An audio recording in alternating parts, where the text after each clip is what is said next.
La femme qui souffre de schizophrénie primaire et qui était sans domicile fixe a consulté les 28 et 30 novembre. C'est un mois avant d'accoucher d'un bébé prématuré à 30 semaines de grossesse. Selon nos informations, elle a vu un médecin le 28, puis est allée à l'urgence le 30 novembre.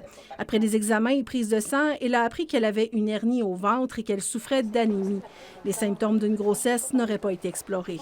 Les faits révèlent là, que madame n'était pas au courant qu'elle était enceinte. Le 1er janvier, elle a accouché sur la rue d'un bébé qu'elle pensait décédé à peine une heure après avoir été interpellée par des policiers. Elle était alors en pleine psychose. Le poupon, pour sa part, a été sauvé par des passants. Personne ne peut dire avec certitude comment la grossesse a pu passer entre les mailles du filet à au moins 3 reprises. Le CIUS indique que les médecins et professionnels travaillant dans les hôpitaux réalisent les examens nécessaires en fonction de leur évaluation clinique. Mais sans faire de lien direct avec ce dossier, des intervenants s'entendent sur le fait qu'une certaine stigmatisation existe dans le système de santé. Et la bonne foi que l'on peut avoir ne nous empêche pas d'avoir des réflexes inconscients de racisme ou de discrimination envers certaines maladies comme la maladie mentale ou encore envers des gens de communautés qui sont différentes de la nôtre. Il y a une difficulté d'accès à la personne, hein.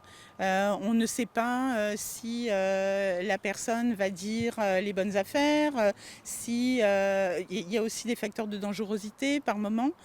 Donc c'est sûr que le corps médical va être plus attentif, puis plus en retrait. Une plainte en déontologie policière a été formulée à l'endroit des policiers qui sont intervenus auprès de la femme à peine une heure avant qu'elle accouche, pendant qu'elle était en souffrance là, près de cet abribus. Il n'y a toujours pas de citation à comparaître dans ce dossier, mais le commissaire à la déontologie policière dispose de 6 mois pour prendre une décision. Amélie Saint-Yves, TVA Nouvelles, Trois-Rivières.